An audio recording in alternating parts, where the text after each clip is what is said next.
Good afternoon, everyone, and welcome to the Hoover Institution on this very warm spring day. It's going to get warmer over the course of the next 90 minutes. I'm Larry Diamond. I'm a senior fellow here at the Hoover Institution. With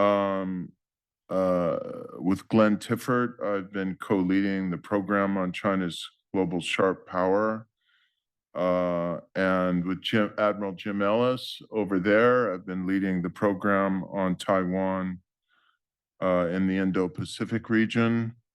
And we've been very proud to sponsor this project and engage one of the most important voices, thinkers, strategists, and principled fighters for freedom and security that could be found anywhere to lead this project, Matt Pottinger. I think you all know who Matt Pottinger is. He's a distinguished, the thing we most want to say is that he is a distinguished visiting fellow here at the Hoover Institution. He is the former Deputy National Security Advisor, and before that, the Senior Director for Asia at the National Security Council. For most of the almost all of the last 4 years of the previous administration. He's currently CEO of Garno Global LLC, a leading open source research firm that focuses on China and serves asset managers and corporate clients around the world. I think you know he is a former Wall Street Journal correspondent in China and really one of our leading thinkers on China. I will just say before we begin that I don't think there is a book that I will be involved in, even in the glancing way that I have been by trying mainly just to facilitate the work of Matt and this remarkable team of authors that he's brought together, that is more important and more sobering than this book, The Boiling Moat, Urgent Steps to Defend Taiwan, that Matt and his co-authors have produced.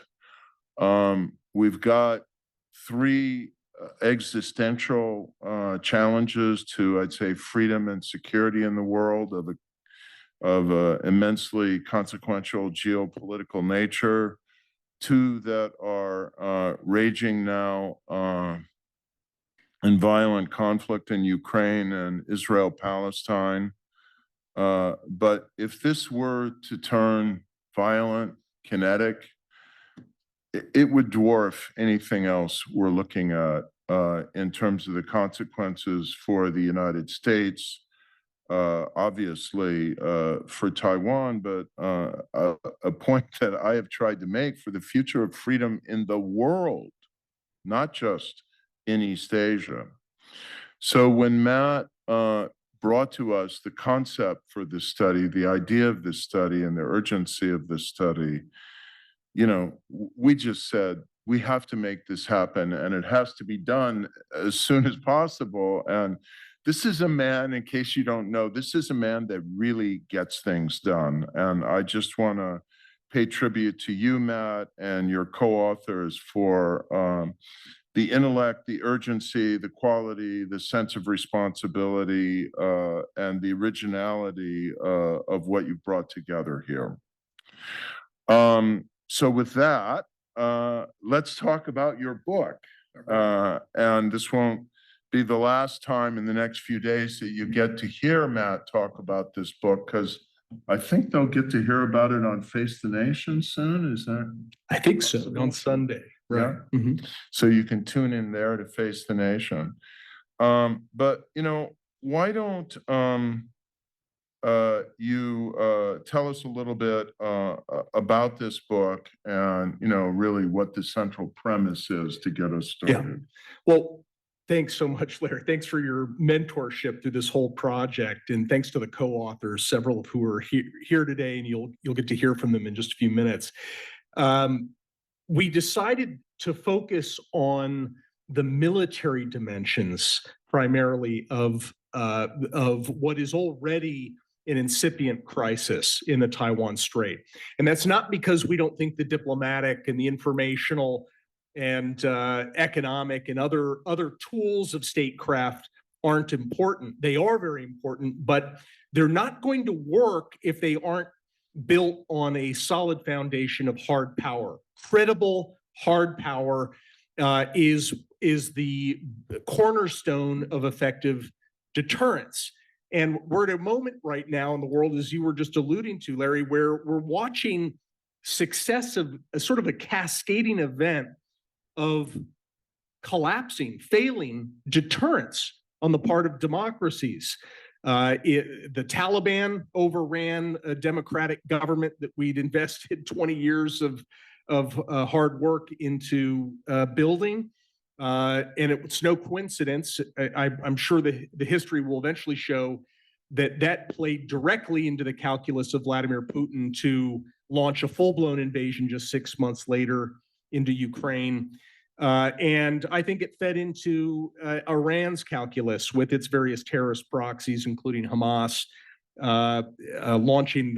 doing their worst last October, and so on. So the idea here was really to write about what are the urgent steps that Taiwan itself needs to take, but also the United States, also Japan. And we've got Grant Newsham here today who's going to talk a little bit about the Japan chapters of this book, because we think Japan is really a swing state in many ways. Japan has the ability to significantly enhance deterrence or fail to do that.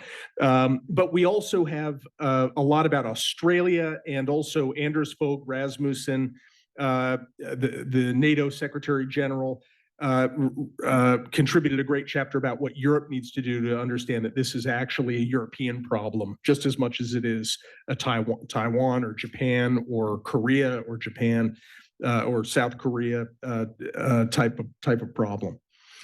So that's the essence of it, is really these urgent steps on the military front. And you're going to be unpacking those steps over the course of your interaction with 2 rounds of your co-authors, but you want to give us some kind of synthetic overview of what the perspective is. Yeah. Is there something distinctive about this as opposed to what others have been saying? Yeah. Well, for starters, the missing element in Taiwan, we think, is actually cultural in part. And so we've got Mike Hunziker today, who's going to talk a bit about that. Last summer, I took a bunch of Israeli generals and former Israeli senior national security officials to Taiwan. And it really is what inspired this chapter, because we had conversations with Taiwan's joint staff and with other civilian as well as military leaders. On the Taiwan side of the table, they wanted to talk about hardware. You know, how is it that Israel has done such an incredible job with things like David's Sling and Iron Dome to shoot down rockets and UAVs and things like that. On the Israeli side of the table, they wanted to talk about the way that the reserves are set up in Taiwan. And they were troubled by what they saw, quite frankly. The Israelis were troubled by the fact that Taiwan has a massive reserve force that doesn't train very frequently or very realistically.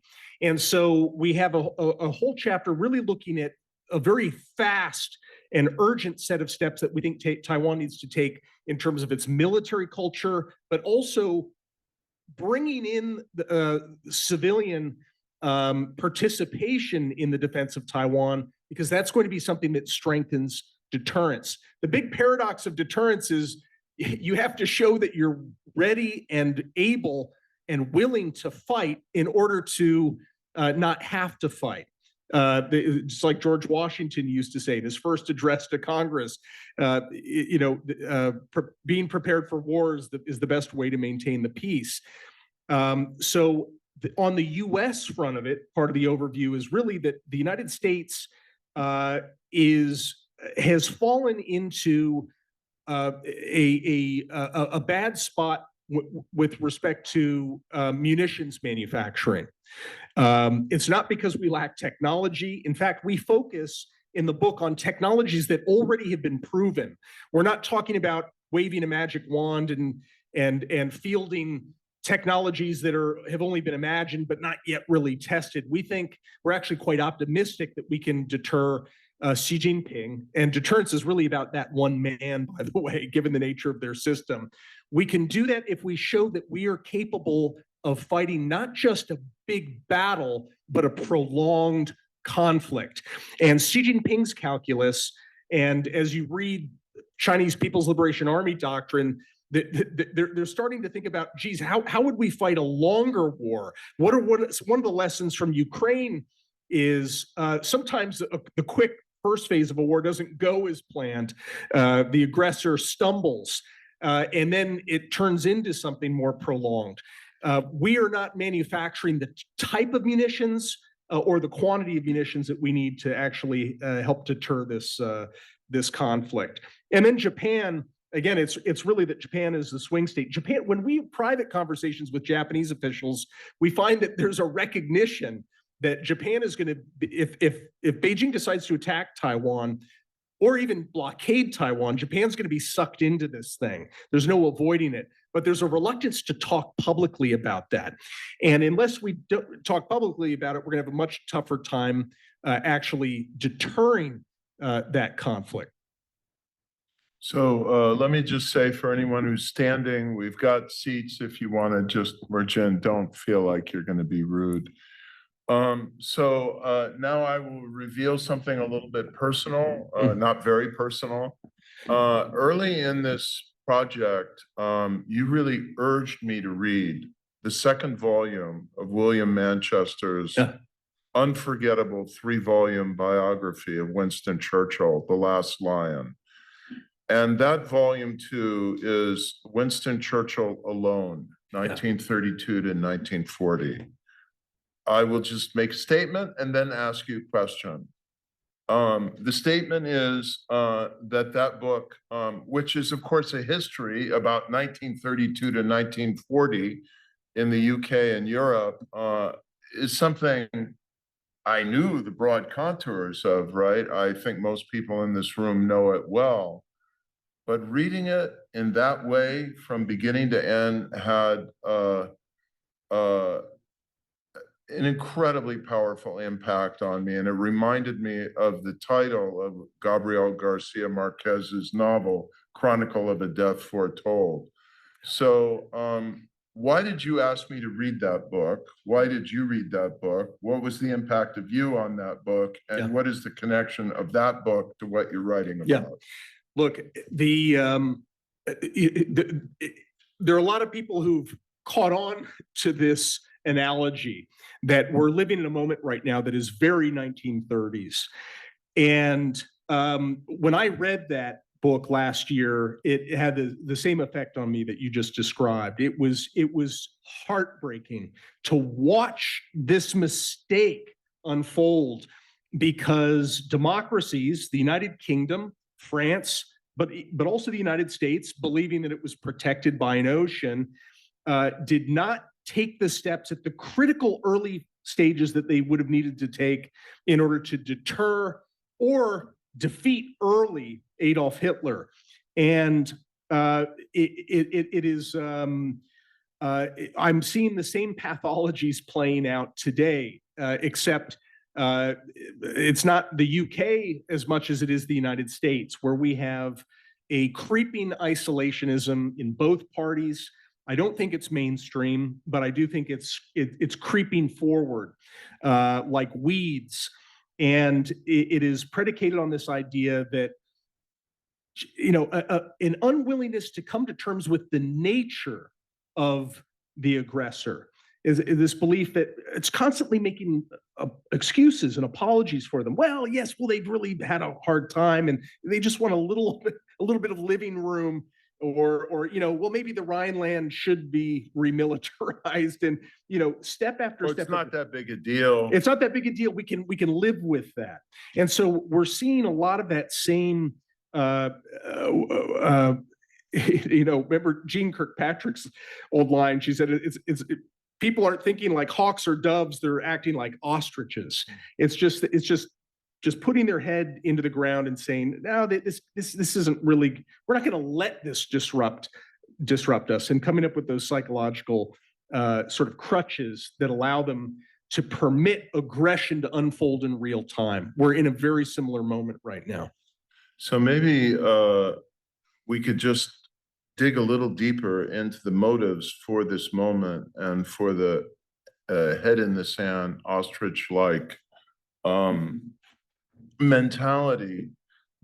As Manchester makes clear in that book, the UK was coming off, a traumatic experience in World War One. Mhm. The losses, I don't remember them, you probably do, in human terms of British soldiers were staggering in Yeah. World War One. And the experiences of the survivors who came back, the shell shock and so on, were also traumatic. And Britain was tired. It was weary of conflict. It was weary of burdens. In a way, it was shell shocked.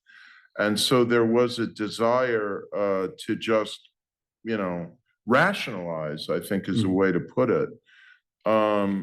You want to draw any parallels to the state of the American domestic political psyche now, or how do you think that may at all be relevant to where American public opinion is? Yeah, I think there are two things at play. One is, certainly this sort of sense of weariness following two long but relatively small wars in the grand scheme of history.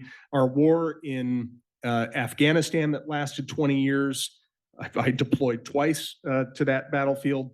And then Iraq, where I did a deployment to Iraq, a shorter conflict, but also unsatisfyingly inconclusive.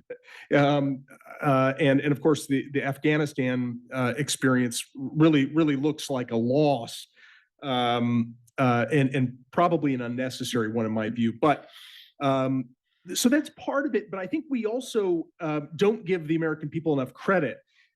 Americans intuitively understand deterrence and what it takes to deter when it's explained to them and when the stakes are really presented. I think that we've had too much of this sort of almost coddling kind of approach. I hear it from Republicans, a small group of Republicans who say Americans can't possibly tolerate more defense spending.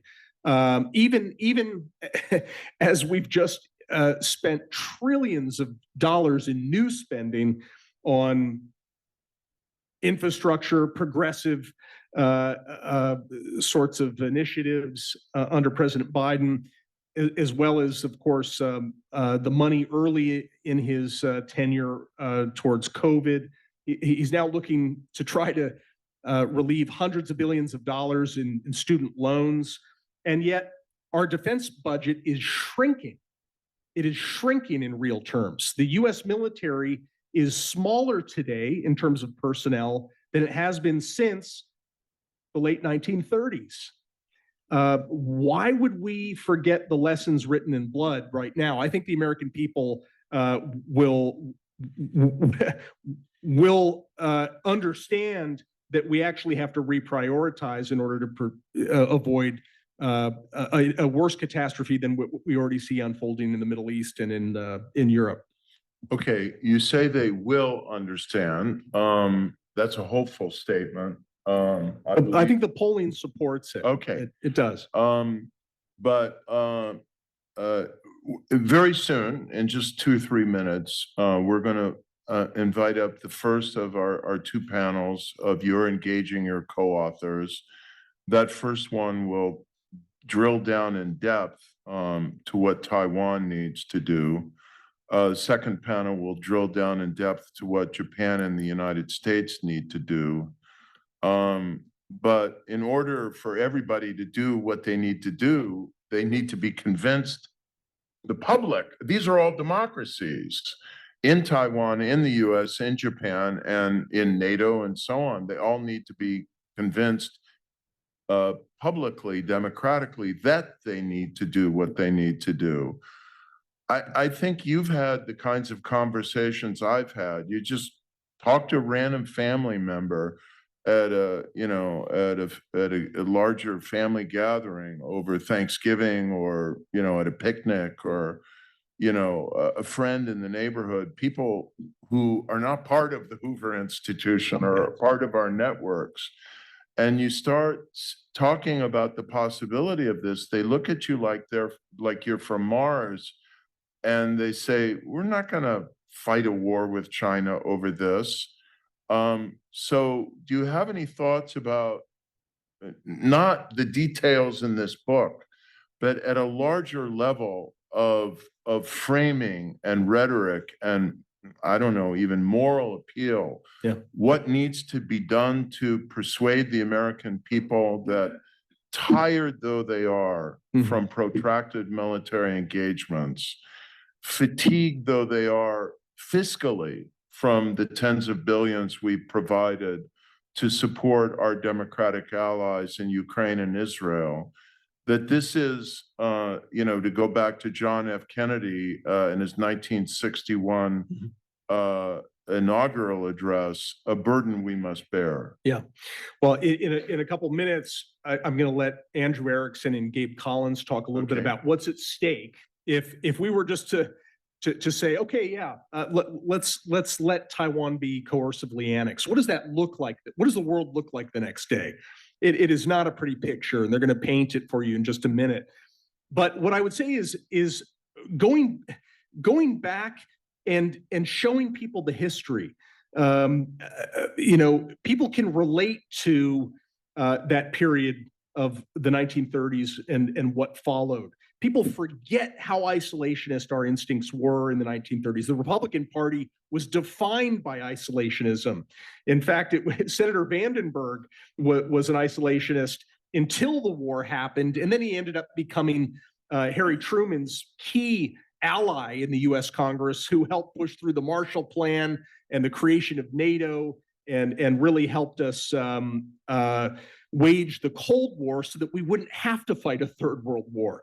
And so I think there's a lot of lessons that we can learn from that. There are a lot of lessons we can learn from the Cold War.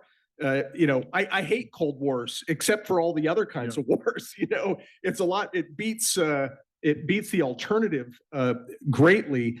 And so it's really going back and reminding people of that fantasy that we had in the 30s, that the oceans would protect us until they didn't. And we missed the opportunity to deter a war and ended up having to wage one that had as its butcher's bill several tens of millions of people. Great. Well, I think that's enough by way of preliminary conversation.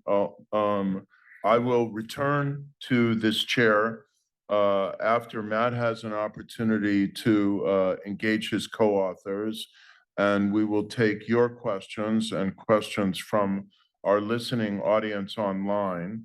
Now we're going to do something that, to my knowledge, I think we've never done so extensively in the history of our programming for a book event at Hoover.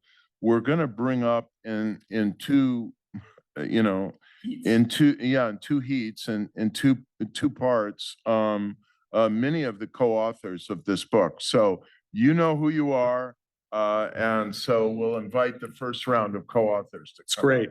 And while Gabe and Andrew and Mike and Ivan are on their way up here, I'll just tell you a couple things about them. Andrew Erickson is a professor of strategy at the U.S. Naval War College's China Maritime Studies Institute. He's also a visiting scholar in residence at Harvard University's Department of Government. Gabe Collins is the Baker Botts Fellow in Energy and Environmental Regulatory Affairs at the Center for Energy Studies at Rice University's Baker Institute for Public Policy. You're fine. Mike Hunziker is an associate professor at George Mason University's Schar School of Policy and Government, and the associate director of the school Center for Security Policy Studies, also a former Marine. Another former Marine up here, Ivan Kanapathy, who is an adjunct professor at Georgetown University School of Foreign Service and a non-resident senior fellow with the Center for Strategic and Budgetary Assessments. He also was a great colleague of mine working on the National Security Council staff at the White House. So I thought maybe, Andrew, starting with you, picking up where we just left off, you write in the chapter, the second chapter of this book is about what's at stake with Taiwan. And that chapter says that there are geostrategic, economic, and ideational matters at play of pretty grave importance. And I thought maybe you could talk about that a little bit. Absolutely. Thank you, Matt, and great to be here to share personal views and to co-author a chapter with Matt and Gabe. We call it Taiwan the Stakes. For those of you who haven't read the Pentagon's 2023 China Military Power Report, let me summarize it for you here. The PRC under Xi Jinping is engaged in the greatest military buildup since World War II, and it's focused first and foremost on Taiwan. And that's brought us to where we are right now with Matt and Professor Larry Diamond describing just what a dangerous situation there is. I would say cross-strait security in the world today overall has the greatest danger, the highest stakes, and the toughest timing. So what are those stakes? Well, in our chapter, we explain that Douglas MacArthur, in a very prescient memo to Washington on June 14th, 1950, saw Taiwan's geopolitical pivotal significance. He saw its potential to become a springboard for military aggression. He saw, on the other hand, its political and economic upsides. That's truer than ever 74 years later. So in our chapter, we look at 5 categories of impact. What's at stake if, God forbid, Taiwan should fall on our watch? Overall, I would describe it as a defeat from which the U.S., its allies, its partners, the free world, and the international system as we know it could not fully retreat. There is no full retreat from the stakes here, nor could they readily recover if that were to happen. So the first area we look at is democracy. Professor Diamond has described, especially in his forward, the systemic aspects, but Taiwan's significance. This is very important. The first liberal democracy whose founders include many people of Chinese heritage. And today, as one of the world's most vibrant democracies, living proof of a workable appeal and alternative to Chinese Communist Party repression. That's extremely powerful. If that beacon were snuffed out, that would have greater systemic impact, not just a tragedy for nearly 24 million people. Second of all, global ripple effects. Xi Jinping freer to focus further beyond Taiwan militarily, anti-democratically.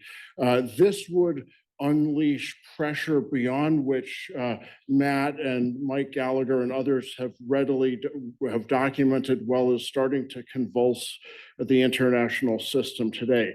Third, technological leverage and stakes. Taiwan can properly be called the OPEC++ of advanced semiconductors, which are literally the backbone of nearly every strategic industry today, as well as the lifeblood of our big data world. So if you want to go home on Thanksgiving or talk to anyone about why this matters, it has to do with their phone. You think we're having debates in America right now about what big tech companies should be able to do? Try thinking what the world would be like to live in if PRC companies controlled by the Chinese Communist Party, in important part, were to be doing the shaping of our big data space that we live in. The international system is also shaped by an economic and trade significance that would be severely realigned to the detriment of America and its allies. Finally, the fall of Taiwan, should it unfortunately occur, would deal a severe blow to the credibility and the health of American alliances. And one of the dangers that we identify has to do with the risk of nuclear proliferation, as key allies such as Japan and South Korea might feel they could no longer rely on American extended deterrence and our other alliance guarantees, and with potential rippling effects to other key areas of the world, including Iran, Israel, Saudi Arabia, Pakistan, that I think we can all agree that's a Pandora's box that's best not to open. So in sum, our chapter, like the book more broadly, is a call to action, and we must do so urgently to hold the line on deterrence through this critical decade of what I think we're describing now as a maximum danger point. Thank you. Great. Thanks for that overview. So we're talking about the fact that Leninist dictatorships don't tend to have, a revanchist government like Beijing's doesn't tend to have a small appetite. We're seeing a similar dynamic play out in Vladimir Putin's government. The nature of the party in Beijing, the ruling party, is that it feels threatened by the mere existence of a democracy that shares a lot of heritage and cultural and linguistic bonds with it.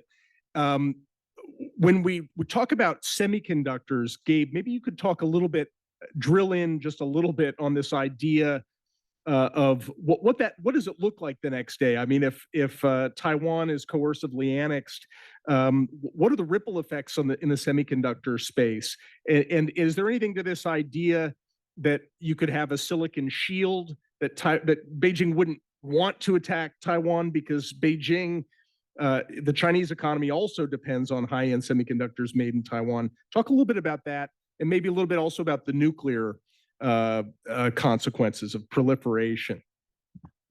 Absolutely. And thank you, Matt. Thank you for having us. I see how we have a neat distinction here between the Marines on one side and the two civilians on the other. So we'll go ahead and proceed on that basis. So when we're thinking about semiconductors, especially the advanced semiconductors, Taiwan is over 90% of global production of those. And you think about how much we care about security in the Persian Gulf region. OPEC overall is a little bit over a quarter of global oil supply. And so imagine multiplying that by 3.5. That's basically what Taiwan is for semiconductors. The day after with that, so there's a day after which is bad, and then there's a future moving ahead that is actually much worse because you have compounding effects. And so when you think about most commodity goods and inputs, they're things that tend to be relatively linear. Like if I go put gasoline in my truck, it burns once, we move on, I have to go get more gasoline. The unique thing about computing power is fast computing power done right begets even faster computing power, begets even faster and higher capabilities. And basically all the wonderful things we see in our world today. The AI boom gets all the headlines, but there's so many other things that the availability of very low cost, ubiquitous computing, we're now a transistor that, something that at the inception of the industry would have been measured in dollars now costs billionths of a cent. And, it's almost the only commodity that's gotten so cheap over time and has so transformed our world. And so big effects initially from the cutoff, but when you think about the compounding impact long-term, really enormous. Some of the discussion we see, for instance, out of the Wall Street community, people have said that they think it would be a 5 to 10% GDP hit on a near-term basis if Taiwanese semiconductor supplies were lost. In terms of where it goes in terms of economic impact longer term, it's probably even worse. I mean, in our analysis, we looked at 120 years of GDP data and looked at what the big shocks were. The biggest shock was World War II. We had, I think, a peak year was about a 8% GDP decline. And that was arrested in part because you had the United States through that entire period ramping up massive industrial capacity that in many cases had been idled during the Great Depression, or on top of that was being built anew for the war effort. We don't have that now, and we're actually the most exposed entity. If you look at the customers for these advanced chips from Taiwan, they may flow through assembly lines in China after they come from the fabrication facility in Taiwan. But the heart of that corporate and technological exposure is actually here in this country. And to your question, Matt, about the silicon shield, it's very porous. I mean, the way I would think about it is you're going out with a thin piece of plywood. In front of you is a shield when the other side has a machine gun. Not a great strategy. And the reason for this is, so far I've talked primarily about the advanced semiconductors, but so much of our computing power that we depend upon is actually from legacy nodes. Like if we think about the semiconductor disruptions we had during and after the pandemic, that actually wasn't these 3 nanometer type chips that you have in your iPhone. These were the older 28 nanometer, 40 nanometer, things that would go in your car, that would go in your appliances, all these things like that. And if you look at where China has really made progress, again, the headlines are captured when SMIC is able to fabricate a 7 nanometer chip and go put it in a phone that Huawei's making. But where the real action has been are the legacy nodes. And to get to, I think this ties in very well with your point about the zero-sum view of power in a Marxist-Leninist system, is we have to consider that there's a real possibility that decision makers in Beijing might actually be willing to accept a disruption to the high-end chips because they know they are building a commanding position in the lower end chips that power so many things. And they will be able, basically, if you go into a land of the semiconductor blind, the one-eyed man would be king, and that's what they're positioning themselves to be. It's great. I want to bring in the other side of the table, the Marine side of the table, for a second. Maybe starting with Michael, because you and your co-authors for Chapter 4, your co-authors include a Israeli combat vet who's visited Taiwan, and also a Taiwanese former soldier. It's kind of a tough chapter in a ways because it's a very frank appraisal of the shortcomings of Taiwan's military culture. And you write that Taiwan's military is neither built nor acculturated for quick mobilization or for prolonged struggle. So what is it going to take in a nutshell, and is there time to address those problems? Well, it's a great question. Before I dive in, let me just add my congratulations to the pile for this terrific and very important and timely book, and my condolences for having so many Marines work on it. I think you actually summarized the chapter extremely well in both your introductory conversation with Larry and just now. To get Taiwan from where it is to where we think it needs to be is going to require a cultural transformation. In other words, a holistic change to how Taiwan approaches the problem set, which is another fancy way of saying there is no silver bullet. This isn't about a perfect weapon system or asymmetric posture that's going to solve all of the problems. This is going to require top-down change, bottom-up change, and inside-out transformation.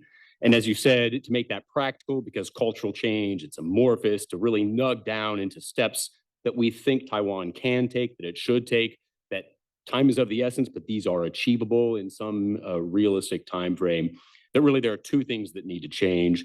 First, we do need to convince Taiwan's military that it's going to have to be prepared for rapid mobilization under duress. And by under duress, it's a fancy way of saying under fire. And that we need to prepare not just the military, but Taiwanese society as a whole for a prolonged fight. Because it's our considered view that cross-strait deterrence is on the strongest possible foundation when Xi believes that Taiwanese people can and will not just fight tonight, but they're going to fight for as long as it takes, for as many nights as it takes thereafter. Now, the problem we see getting from where Taiwan is now to where it needs to be is that there are just a lot of endemic problems in both the military and society that supports the military. So just to rattle off a few, there are manpower concerns. Taiwan simply does not have enough soldiers who are ready to fight. And in particular, these gaps are most pernicious in combat units where some of these end strengths are at about 60%. Munitions, I think one of the themes across the entire book is that just Taiwan, like everybody else, does not have enough of what it would need. And because Taiwan is an island, it may not be able to get those things once the fighting starts. Training, it's just not realistic. It's not rigorous. I say that from talking to people in Taiwan today. I say that having trained Taiwanese officers when I was a Marine 20 some years ago. Doctrine, the bottom line is the Taiwanese military envisions a war, which if it even happens in the first place, and I think the Taiwanese military doctrine discounts that threat, but it assumes it will be a short and a sharp fight, all of which then compounds the morale problem. Taiwanese soldiers, sailors, Marines, airmen, and civilians are aware of these problems, and they are interrelated with one another, and you've got to kind of solve all of them in order to build up that belief that Taiwan can resist and that resistance won't be futile. So we argue in our chapter that President Tsai took some important steps, but these are first steps. This is not the end of the story. And so to really get at these challenges, we offer kind of three overarching recommendations. The first, and here we are very frank, we think President Lai needs to build on President Tsai's start by cleaning house inside the Ministry of National Defense. The bottom line is that many of the obstacles to the problems that we have identified and to solving those problems come from within the bureaucracy and the bureaucratic inertia. And so whether that requires a wholesale calling of those on top of the organization or some very targeted finding of the mid-level talent that agrees with these changes, that's what President Lai needs to do. Second, we advocate for the establishment of a territorial defense force, a formal standing force, and one of our co-authors, Inaku, has been doing tremendous work on the volunteer grassroots side, but we think this needs to be institutionalized. It needs to be institutionalized quickly, again, so the Taiwanese people have faith and confidence that they're ready for what might be coming. And then finally, we believe that the Taiwanese government needs to continue to work with the United States, but that the United States should not serve as the model for these Taiwanese reforms. Instead, we encourage Taiwan to really consider emulating organizations like the Israeli Defense Force, the Estonian Defense League, and things that Finland and other countries that are in a much more analogous situation to Taiwan have been doing. Ivan, you write not as much on the culture side that Mike was just talking about, but more on what are the things that Taiwan needs to divest of, the systems that needs to divest of, the things it needs to acquire. But you also have, I think, kind of a provocative or controversial take on gray zone warfare. You have a whole chapter about this where, if I sum it up right, you're basically saying don't freak out about these gray zone activities, that Taiwan needs and the rest of the world need to have a bit of patience and a bit of perspective in how we interpret these actions. Is that still your view, even after last week, where we had what I would call a flash blockade of Taiwan, where the Chinese Navy just suddenly appears, shows that it can put a noose around Taiwan, holds that position for a couple of days, and then fades back to regular ops? Yeah, that is my view, Matt. And it's thanks again, Larry, Matt, for pulling this together, obviously, and congrats to all the other folks that contributed to this. But talking about the gray zone, I think we do have to step back. And my perspective, and hopefully others can see this, is that what we saw last week, for example, it's at the end of the day, it's political messaging. It's using a military tool to accomplish a political message, not a kinetic, not an actually military objective at all. There is very little doubt, I think, I'm sure in this room, that China can do a lot of damage to Taiwan. It does not require flying ships close to, or driving ships close to Taiwan, or flying planes close to Taiwan. They can do it from the mainland. They can do it from tremendous standoff. And so what these exercises are signaling. They're just messaging. And I think folks have to sort of absorb that and understand it, and using that perspective, respond appropriately. So these are what you describe in the book is Beijing's three warfares strategy, which is public opinion warfare, psychological warfare, and legal warfare. And we're seeing signs of all these things right now, right? Maybe you could talk a little bit about the expression of those things and how Taiwan should work through that without panicking. Yeah, I think that is important, Matt. And the premise, before I go into that, of I think these two chapters, but really I think the book, is that Taiwan does need to focus its military, and Mike just talked about this a bunch, but its military, you could say reform, but I would say transform, right? Transformation on countering the invasion threat. That is the critical part. And the reason is, when you look at these other gray zone, the messaging, whether it's cyber, the information warfare, including and up to and including even an embargo, which is really just an enforced economic sanction, right? I'm gonna declare a sanction on the island of Taiwan and enforce it with my ships and aircraft. All those are probably not best handled with the Taiwanese military tool. There are other tools that we talk about in these chapters that they can use, and really it comes from the incentivizing of other countries, of the United States, of Japan, et cetera. An embargo scenario, for example, Matt, I think is quite dangerous for Xi Jinping to embark on, because instead of just invading and taking Taiwan, if he thought he could quickly, he's actually embargoing the entire world. And Gabe talked about this a little bit, because he's embargoing everybody's critical supply chains. And he would have to deal with a lot of the fallout of that. So this is one of the central theses of the book that Ivan just touched on. I just want to foot stomp it. It is that Taiwan, the United States, and other allies need to prepare for an invasion as the first order of business, the first military. That's what we need to be organizing for, precisely because one, if Taiwan and the rest of us have confidence that we can repel an invasion, that not only makes an invasion less likely, but it also makes a blockade less likely, the seizing of offshore islands less likely, for the reason that Ivan just mentioned.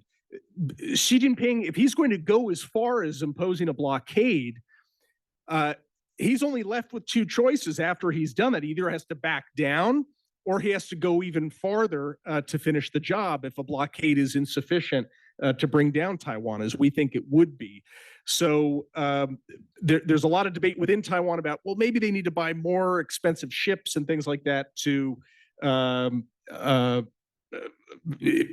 deal with these gray zone activities rather than dealing with the invasion threat. But I want to thank all of you for your chapters and for coming up here today, and they'll be available at the reception afterwards.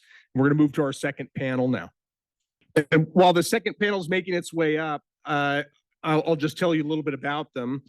Grant Newsham is also a former Marine, a diplomat, business executive, and lawyer who lived and worked in Japan for 25 years. I would add that he played a key role in helping Japan reorganize its military for the kinds of threats that we're talking about in the book. Robert Haddock is a visiting senior fellow at the Mitchell Institute for Aerospace Studies of the Air and Space Forces Association.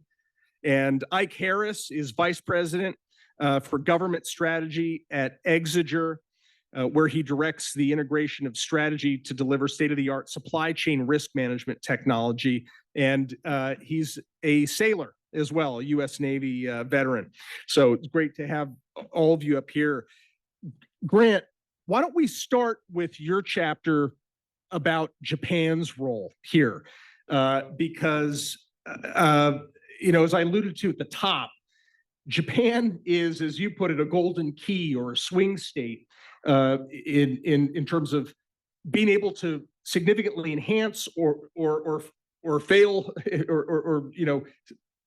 serving as a failure to enhance deterrence. Maybe you could talk a little bit about what it's going to take for Japan to swing in the direction of deterrence. Sure, glad to. I think that without the Japanese sort of have a competent military and solidly tied to the US, I'm not convinced we can prevail. But if we have that, I think our odds improved immensely. I would note that the Japanese military currently is not configured or ready psychologically or politically to fight a war. Nobody quite believes that, but that's the reality of it. And I would suggest that the Japanese simply don't know what they need to do to be ready. You've heard about them doubling defense spending, et cetera, et cetera. But they don't know what to do with it. You could make it 10 times bigger and they still don't know. They also don't know exactly what we need them to do in order to be a more useful ally. The two navies are always an exception, but it is that bad. And the point I would make is that they're not mind readers. And the Americans have to tell them what we need them to do, what they ought to be doing, send a couple good war planners out there, and that would be better than any number of deputy assistant secretaries of state going out there. And the last point I would make, and it's an important one, is in 1970, the Japanese gave the Americans the best advice they have ever been given for dealing with the Japanese. It was Prime Minister Tanaka Kakue.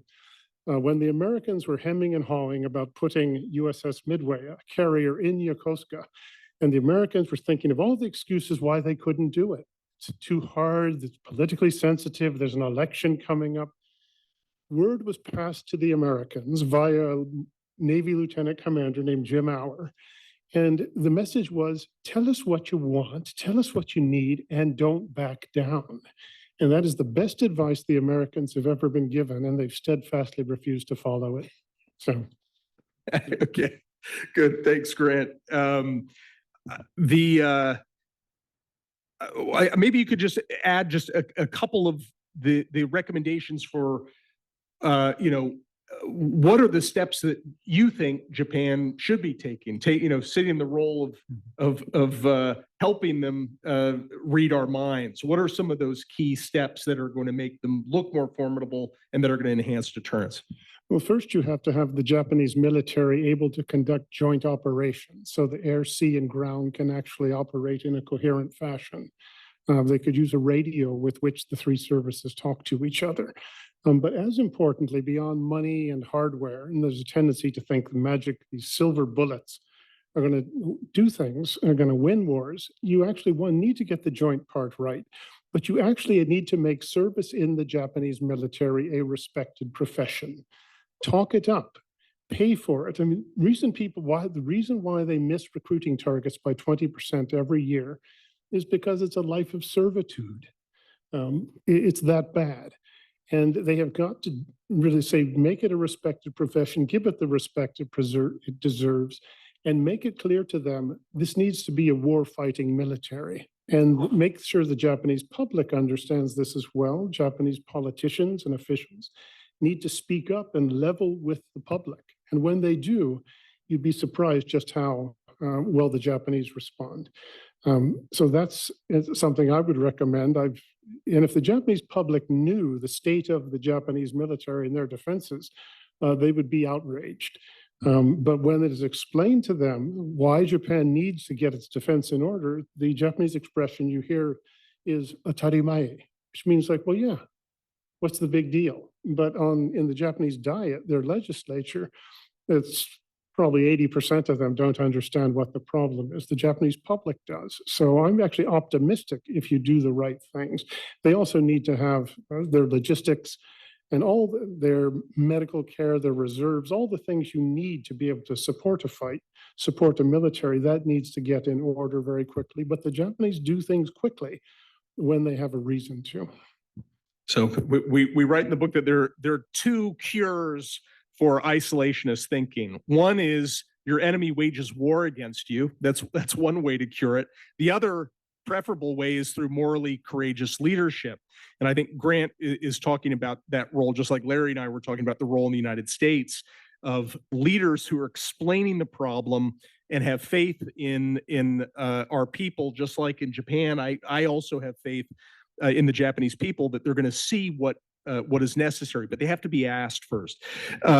Robert, so you wrestle with you made a major contribution to this book, which is really sort of what does the U.S. need to be doing, and you've got contributed to 3 chapters of the book. Well, start by telling me, are you optimistic that this catastrophe can be headed off at the pass? Well, thanks, Matt. And yes, I am optimistic. And by the time I get to the end of my brief remarks here, it should be clear. United States military government needs to reinforce some specific capabilities that they will need to defeat China's maritime power, which is the PLA's center of gravity for the Taiwan scenarios. Then U.S. senior leaders need to confidently and assertively display these offensive capabilities to China's leaders. These are all fundamental building blocks of deterrence.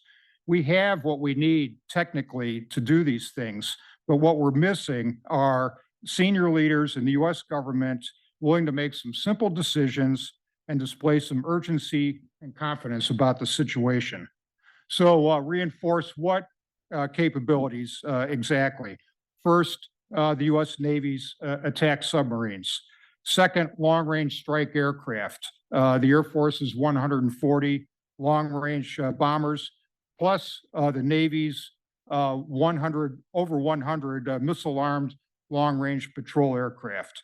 Third, a big theme in the book is air-to-surface munitions. We need thousands of a less expensive, easy-to-produce, mid-range air-to-surface weapon or weapons usable against both maritime and surface and land targets. And fourth, in space, often a neglected domain, we need redundant and resilient satellite constellations used for real-time target identification, secure and reliable communication pathways among sensors and shooters, and support command and control. And with these capabilities, U.S. field commanders, who Matt and I met with 2 months ago in Oahu, will have the option to isolate and defeat China's center of gravity, its maritime power, which the PLA commanders they require in order to conquer Taiwan. And just as important, approaching the problem from the perspective that I just described with these 4 capability sets, it will allow the U.S. commander to defeat the PLA's center of gravity while largely avoiding the PLA's massive long-range missile power, which will dominate the surface out to 3,000 kilometers from China's coast, which means out to Guam. So following up on what I just described, we can bypass China's massive threat to the surface by attacking China's maritime power from under the surface, through the air, and from space, places where the United States maintains enduring competitive advantages. And so the United States, as I mentioned, Matt, has the technology, the systems, the organizations, and the programs to quickly reinforce our competitive advantages against the PLA. So what's the problem? The problem is senior leadership in Washington and elsewhere. These leaders reveal through their actions or non-actions a wide say-do gap. These leaders say that China and the Pacific are the top military priority, but their actions don't back that up, and we find evidence of that in their strategies, their budgets, their resource allocations, and their policies. And they're also failing on the other factors of deterrence, which are to assertively display our enduring advantages to the point that the adversary understands the dangers he would face if he attempted aggression. And this is not a new concept for U.S. national security leaders. During the Cold War, leaders of both parties were confident and assertive about displaying U.S. offensive capabilities, and this successfully deterred large-scale Soviet aggression. And so, summing up, I'm an optimist. I believe we can prevail through a center of gravity analysis and not through a grinding and bloody war of attrition against the entire PLA. We can quickly reinforce the offensive capabilities we need. We can do it at a reasonable cost and without having to sacrifice our interests elsewhere in the world. But first, we need leaders to make some simple and overdue decisions, reinforce the specific capabilities we need, and then have the confidence to display these capabilities to our adversaries and to our partners in the region. That's great. So, and I failed to mention that Robert's also a Marine. We're surrounded in here. Ike, before I ask you to continue on, maybe dive a little bit deeper into some of those weapon systems that we need, that we already have the technological capability for, but don't produce in sufficient numbers. I wanted to foot stomp something that Robert just mentioned, which is this idea that the Chinese maritime capabilities are its center of gravity. It's the thing that without which Beijing is not going to be able to successfully prosecute a war against Taiwan. And so why do we call the book The Boiling Moat? The Boiling Moat refers to that 100-mile stretch of ocean that Beijing, that the People's Liberation Army and its paramilitary forces would have to cross in order to successfully subdue Taiwan. And it's a phrase that comes from a Han Dynasty scholar, statesman, strategist who said, you know, don't attack strong point cities that have boiling moats. With relatively inexpensive investments, the defender, in this case, Taiwan, can actually repel an extremely well-financed, heavily armed aggressor just because of the geography here. What would Russia have given, or rather, what would Ukraine have given to have a 100-mile expanse of ocean between itself and Russia? It is really hard business to conduct an amphibious assault. Taiwan has the added benefits of high mountains all along its east side, very unfriendly beaches on which to land.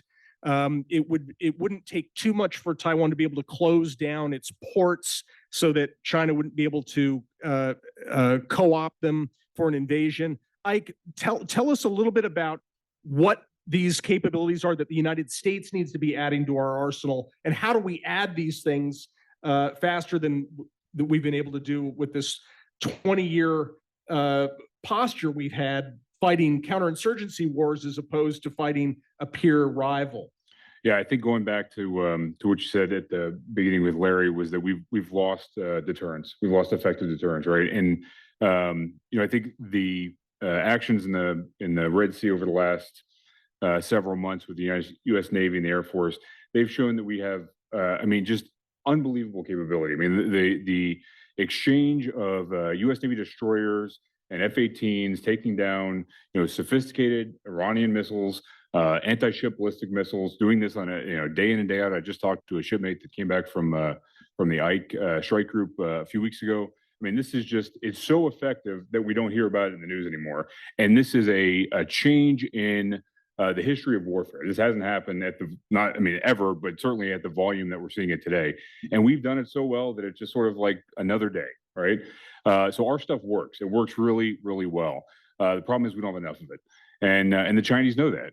So I think, you know, as you can draw a straight line from, you know, Chinese military modernization to, you know, the complete technological victory we had over Iraq in 1991, I think you're going to see the same thing here in the Red Sea, that the Chinese are going to take the lesson that, look, the Americans are willing to trade their $1 million missiles for $50,000 drones, but they only have so many missiles, right? I mean, if you're VLS cell on your destroyer has 90 cells, and that's got 90 self-defense missiles. You just got to fire 91 missiles.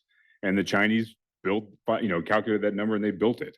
So when we're looking at how do we, counter a volume problem, we have to do it with volume of our own. We have to do it in a way that is cost effective for us, right? As Robert rightly pointed out, building more, very sophisticated missiles is only going to be so effective because that is a, very challenging, cost perspective. It's also very challenging on the production level.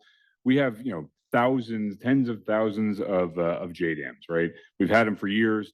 I think it was Lockheed's now come up with a kit of a powered JDAM. A JDAM is a joint direct attack munition. It's just our standard 500-pound or 1,000-pound laser guided bomb. We've got thousands of them in our arsenal. Right. And they've come up with a kit that just slaps a rocket or a motor on the back of it, puts some fins on it, and all of a sudden it goes 300 miles and you can launch from an aircraft, right? So basically you could turn a regular bomb into an anti-ship missile that can fly a few hundred miles. Right. So the LRASM is another example of a JASSM ER that's been had a rocket motor added to it. PEO IWS in the Navy is doing some amazing things with using Aegis weapon system in a box and putting that on different weapon platforms and firing standard missiles. The Army fired a Patriot battery with a Navy system the other day. I mean, we are getting after some of these things and finding ways to do cost-effective capability in mass.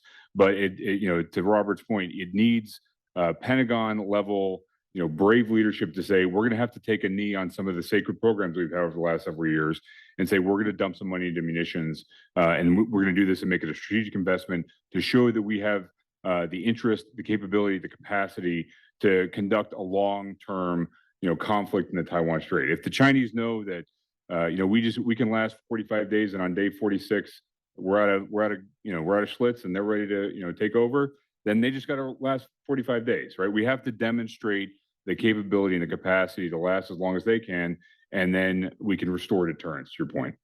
These are things that are achievable, right? We, at the beginning of COVID, just to use a very different analogy, we did not have a vaccine for dealing with COVID. So the US government did something extremely unusual. It said, rather than just pouring money into the federal government agencies that are responsible for vaccine production, like NIH, it said, well, let's back every horse in a sense and put federal government money into buying the vaccines irrespective of whether they're approved or not. And what that did was it motivated a whole range of vaccine makers to put money up front into the manufacturer, even though they hadn't gone through all the testing yet. Lo and behold, we were told it would take 18 to 24 months under the old model, we had a vaccine within 8 or 9 months. So that's the kind of thinking that we need to put in place here to break the back of this problem that we're having with our defense industrial base. We're spending a lot of money and we're not getting out of it what we need to get out of it. So we need to actually have this public-private partnership where you incentivize the private sector to start engineering these solutions that ultimately end up being a lot cheaper in the long run. So I want to thank the three of you as well for coming up. Larry's going to come back up and moderate a Q&A with the audience, and the full range of co-authors are at your disposal here. Thank you. We invite you to ask any questions you would like. We've got about 25 minutes for that. And we also may have questions coming to us from online. Who knows from where? Anyone have a question they'd like to ask? Please go ahead, and then to Mike Brown. You go ahead. Thanks, Claude. I have a question about political aspects. The US have maintained a strategic ambiguity position, lately, President Biden said a bit more things that were a bit more forceful, like, it could be a case of war, but it was still a bit weak. In terms of deterrence, don't you think that the US politicians need to be much stronger in what they say about a potential attack from China? Yeah, well, my personal view is that no U.S. president or presidential candidate should back away from the new baseline that President Biden has established rhetorically. He has said now 4 times on the record that he would commit U.S. forces to fight in the event that the People's Republic of China attacks Taiwan. So I think that is, some would say that that is strategic clarity. Others say it's still ambiguous about whether it's strategic clarity. So it's somewhere in between.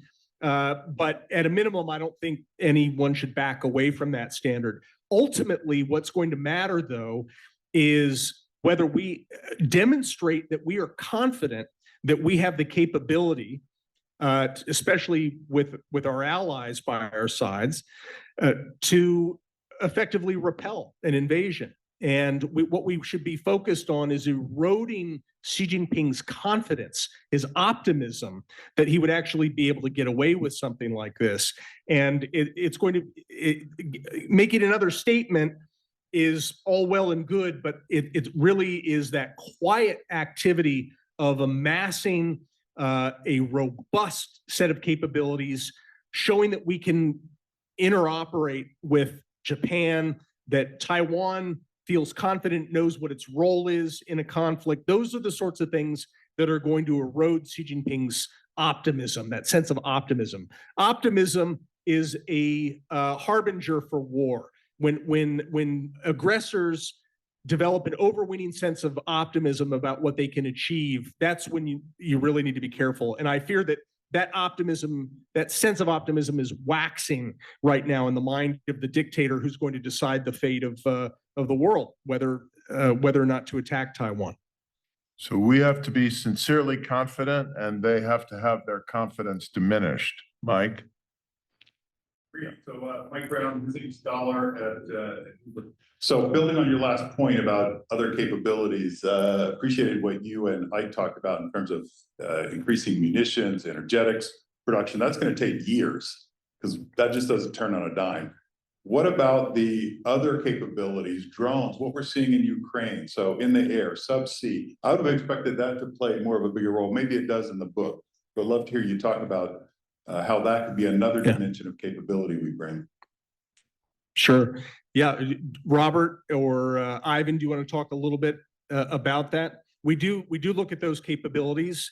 Again, and Ike, you could talk a little bit if you want as well about UAVs as well as smart mines. UAVs, whatever they're called, underwater, submersible unmanned boats, in essence, attack boats, and on the surface attack boats.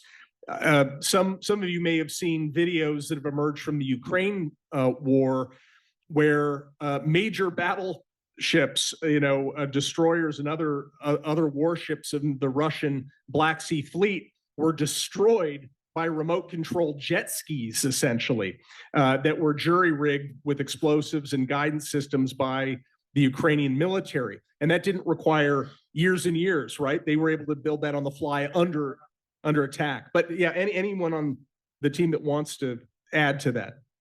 Maybe stand up, Ivan, so they can see. So thanks, Matt. I would just say that I think that probably was a bit of a miss on our part. Just we should have focused on that. I will say that over the course of writing the book, that lesson has become far more clear. And I think Replicator, the DIU initiative had, where when we started writing was sort of like, it had as much, I would say, gravity as it had weight, right? And that wasn't much. It's come a long ways in those 6 months, right? So they're showing it, certainly, as Matt mentioned, the stuff that Ukraine has seen now, I mean, really is just outweighing the conventional force that's been going. So I think we did miss that a little bit, but your point is well taken. Thanks. I'll throw a little bit of a wet blanket on this concept. Well, firstly, I do think that the Department of Defense should vigorously research all these technologies for unmanned autonomous systems. No question about that. And I think that they would be especially useful for the Taiwan Defense Force. For the U.S., not so much. And the reason why is because all U.S. military capabilities that have to be based to work within the PLA's missile range, 3,000 kilometers out from China's coast, are going to be vulnerable to suppression and taken off the battlefield because of the PLA's dominant missile power out to that range. So the U.S. Military response to the PLA threat has to come from long range, has to be based beyond the arc of fire of the PLA's missiles, or from under the sea, or from space domains. Trying to base capabilities on the surface there, such as what these systems would require, in my views, not a panacea.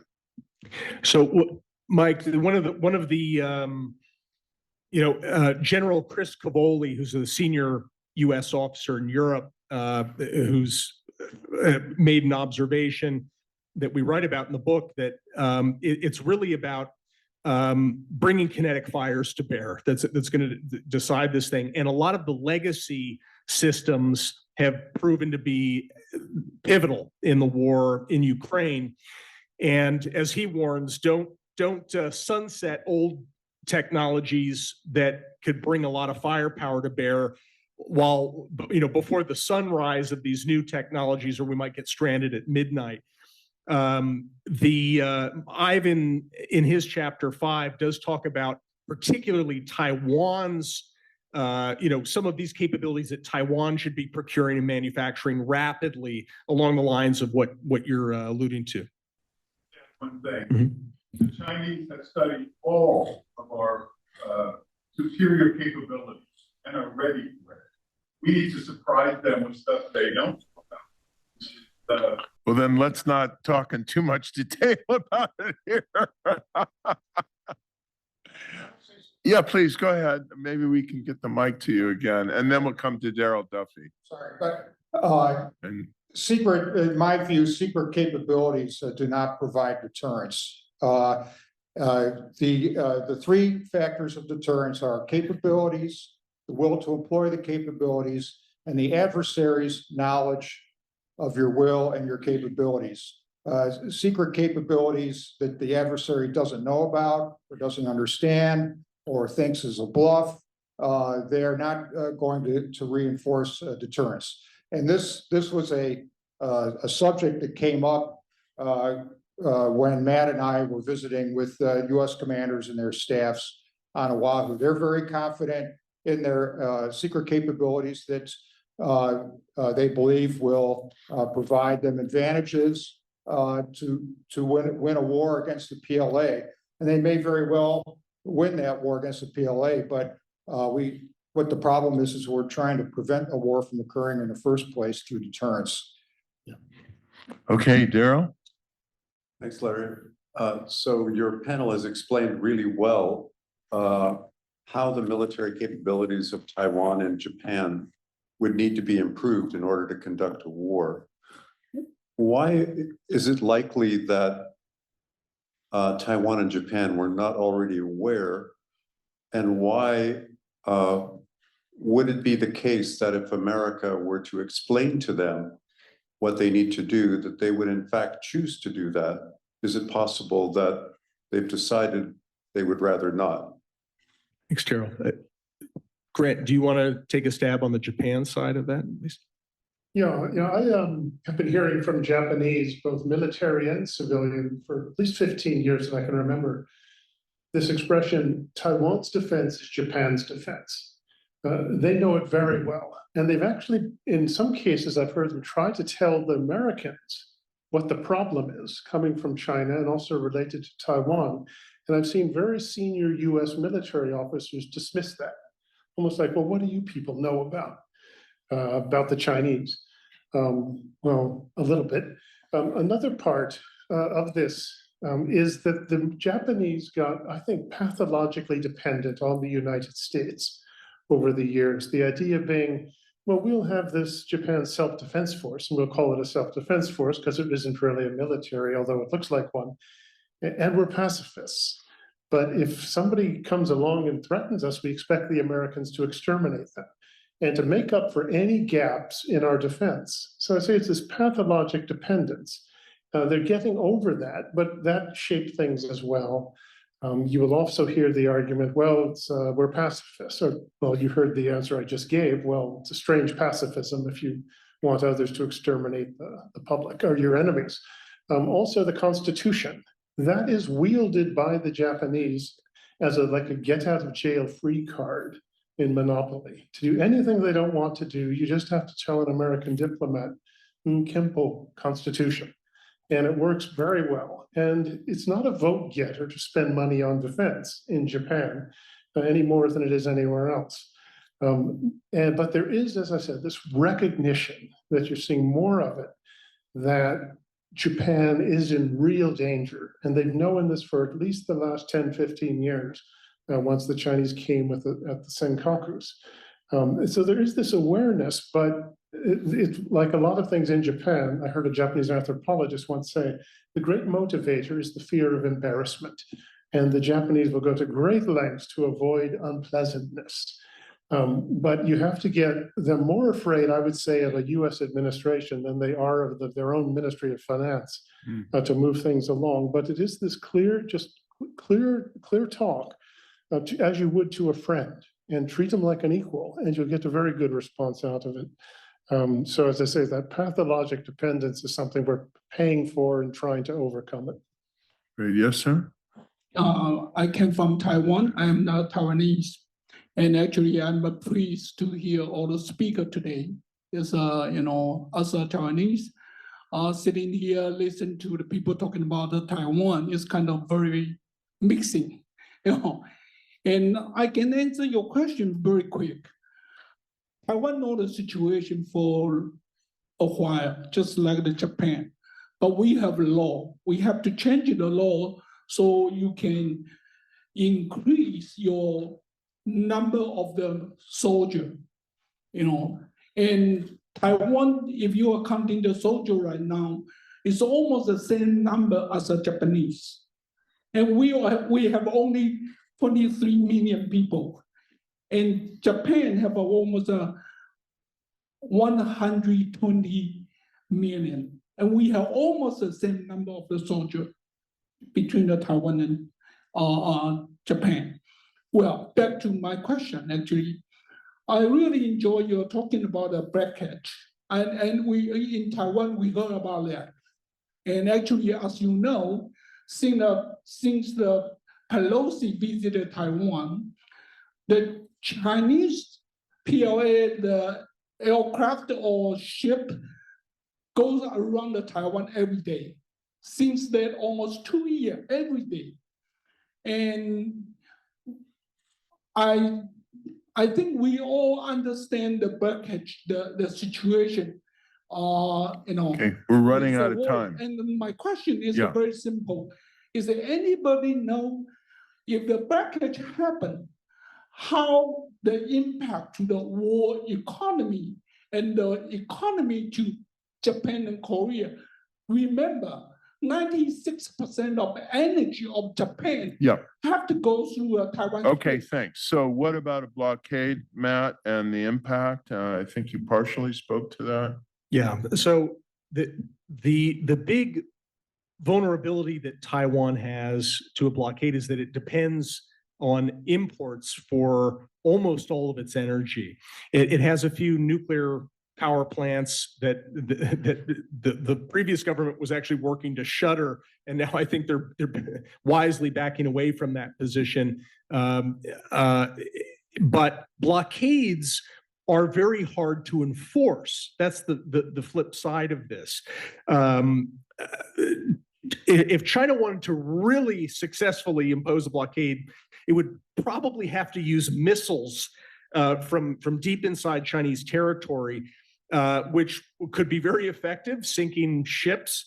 But to Ivan's point, that would in some ways begin to represent a self-blockade on China, because it's the same waterways, right? I mean, if shipping is fearful of approaching Taiwan, there are ways to actually turn that pain onto China itself. So I don't think that China is going to be eager to impose a decisive type blockade unless it is quite confident that either the world has really given up on Taiwan and given up on our own prosperity and defense, or if Beijing believes that it can move to a full-blown invasion very quickly from a blockade. Some of my co-authors may have different, other things they'd want to add to that. But Gabe? Yeah, go ahead quickly, and then we'll go to an online question. Yeah. One scenario that we worry about, and we've looked at this in a semiconductor context, but it's also something I think would apply in a blockade context, is not so much thinking about this in kinetic terms, or I'm going to block your port. It's operating at a commercial level where you look at the shipping sector and you present them with the choice of choosing between China, which is a huge market if you're moving energy, commodities, and bulk goods, and Taiwan, which is a much smaller one. There are ways around this that the Taiwanese could do, but I think some of those types of scenarios that are in the geoeconomic realm, as opposed to something that's a harder military realm, may actually be the toughest to deal with and could be very problematic over time, because they don't choke the island off, but they amplify the perception of risk, and this has real implications over time for economic growth. Thank you for that. We'll take a question from Francis that Francis will read from our online participant. Thank you. I'm going to batch two questions from the online audience that I think are asking similar things. The first, from a fellow Marine, what efforts should be made to build interoperability with Taiwanese forces? And then the second question, in what way can Taiwan be included in the regional security infrastructure, not as a bystander, but by its own effort? Yeah, look, even a little bit of training goes a really long way. For example, Grant Newsham was just talking about how actually the US Navy and Japan's maritime self-defense forces, the Japanese Navy, do work quite well together. They train relatively frequently. They speak the same language. They know each other's equipment. It's very similar equipment.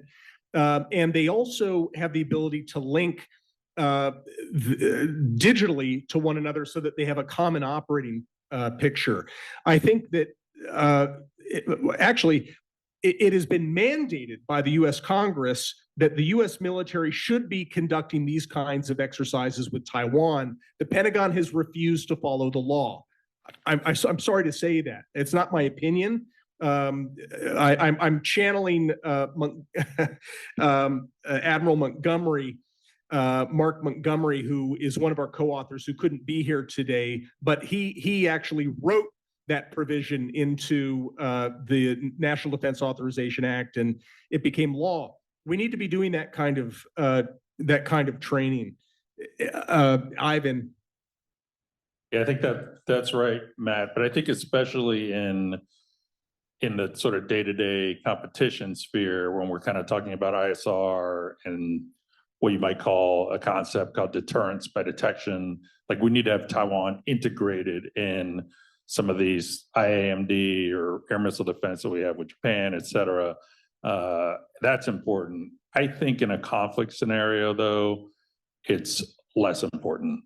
I don't expect the Taiwan Navy, the Taiwan Air Force to be operating for very long in a full invasion scenario. What I do want from an integration standpoint is those U.S. Special Forces, perhaps U.S. Marines that are going to be operating, potentially on the ground in Taiwan with the Taiwanese forces, providing that connectivity, that kind of integration, that kind of training, which may or may not be happening right now, to have that kind of experience that we have. And there's also a couple things we mentioned in the book about, is there potential that Taiwanese fighter jets could be operating off a place like Guam, and maybe we do need those kind of integration in that scenario if, supposing we can get them off island in time.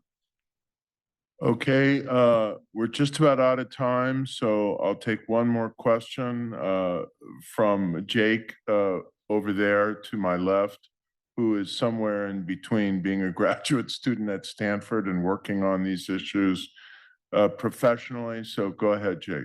Thank you, Professor Diamond, and thank you, Matt, for an incredible book, and to all of you for coming here and speaking to us. I think you laid out some very clear steps with respect to U.S. preparedness in submarines, aircrafts, and missiles. I wanted to ask about the fourth component that Robert mentioned, satellites, and specifically, as you mentioned, the common operating picture that the U.S. and Japan have, which is important to have with Taiwan as well. What are the vulnerabilities with respect to satellites, and what does the U.S. need to focus on? Thank you. That's a great question. Look, space, Robert and his co-authors for his chapters talk about how critical the space dimension is, and it's an area where we have an edge, just like we have an undersea warfare edge over the People's Liberation Army. Robert, do you want to make a few comments on that? The space domain and space forces, they're an essential component of the entire battle management and the entire weapon system. So a fundamental cornerstone. There's a lot of exciting things that are happening right now with the United States space effort, both in the government and commercially, and the integration between the government and the commercial sector for what's going on in space. And we call for in the book, and I said it in my remarks, the rapid establishment of additional resilient and redundant satellite constellations composed of hundreds of units in each constellation, and multiple constellations in low Earth orbit, but other orbits also, that will provide imaging, ground target identification, and connectivity between sensors and shooters, and support to the command and control networks. Like I said, there are rapid developments happening in this all across the civil military enterprise in the United States. Unfortunately, the latest defense budget proposal for FY fiscal year 2025 actually had a reduction in Space Force funding and a reduction in funding for National Reconnaissance Office. It's just amazing. It's foolhardy. Just when we're on the breakthrough of so many exciting things that can improve this target identification, command and control communication networks, and so forth, and do so in a resilient and redundant fashion. So exciting things happening. Just need that senior leadership once again to follow through, make some simple decisions, and execute. Well, the exciting thing happening now is the reception outside. Any final thoughts you want to express? So let me say what an honor it was for us to host the launch of this book today here at the Hoover Institution, and have nearly half of the 16 contributors to the book beyond yourself, Matt, as editor with us. I invite you to join us for the reception outside and to meet our authors and ask them more questions. And most of all, I encourage you to get this book and to become an advocate for it. I think it's an existentially important piece of work. Thank you all so much.